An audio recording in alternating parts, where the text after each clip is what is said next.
Well, I've been doing films since I was 5 years old. You know, my father put up a camera and took one picture at a time, and I moved the Lego figures. So I probably made the first Lego movie ever, at least in Sweden. And then I did a lot of movies on Super 8, and then me and my neighbor, we went to Stockholm to try to get in the movie business, and they said, no, there's no one in Sweden doing films like this. You can't have a Swedish actor walking around with a gun. It's ridiculous. But then they said, but there is a place in the middle of Sweden, in Västergötland, Lidköping, where they are doing movies like this, in English even. So we went there and met a guy, his name is Mats Helge Olsson, and he is quite similar to Roger Corman. So it was a Roger Corman studio in Sweden where we did comedies, ninja movies, action movies, westerns even. That was my film school, and it's definitely the best film school ever, you know. I was there for 10 years and we did about 25 movies.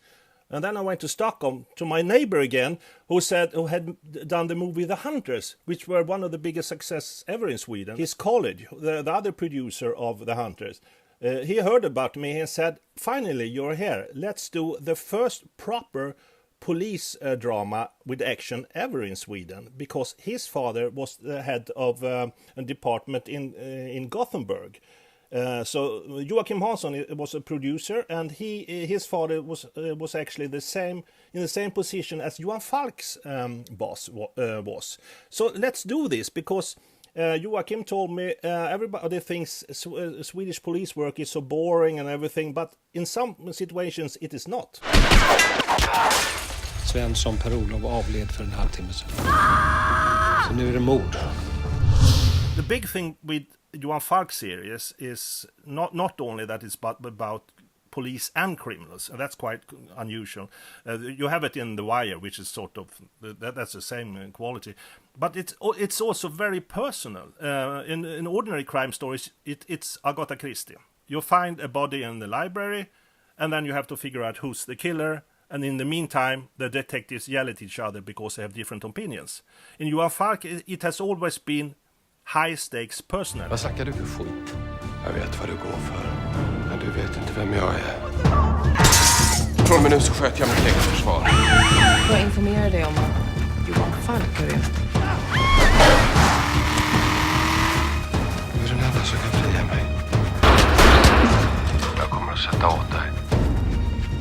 Jakob Eklund before has done almost nice characters, but I've seen him when he was a very mean guy in a television show. And I said to myself, okay, if you're going to have a guy playing so tough as Johan Falk, you better have a very sympathetic guy that could, from the inside and out. Otherwise it will be too much. So, and most people hadn't seen so much of Jakob, so I like to have him in the movie. So we did a 5 minutes pilot, actually, the year before. And we casted Marie Rickardsson and the same girl. It's the same girl, 8-year-old, in Zero Tolerance, that's now playing the same part in all the movies and are now an adult. And that's quite amazing. We haven't changed an actor in any movie.